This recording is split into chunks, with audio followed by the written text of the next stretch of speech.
I want the building to look impressive from the street para mukhang mabenta. I want the building to be easy to rent para hindi vacant. I designed the space exactly kung ano ang gusto ko.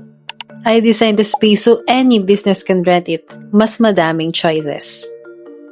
I use fixed wall so the layout looks clean at para madaming unit. I use flexible layout so tenants can modify the space gaano man kaliit or kalaki. I focused on the facade and finishes para mas flashy. I focus on circulation, visibility, and tenant flow. Mas efficient. I maximized the look of the building para mas mabenta. I maximize the rentable square meters for real cash flow.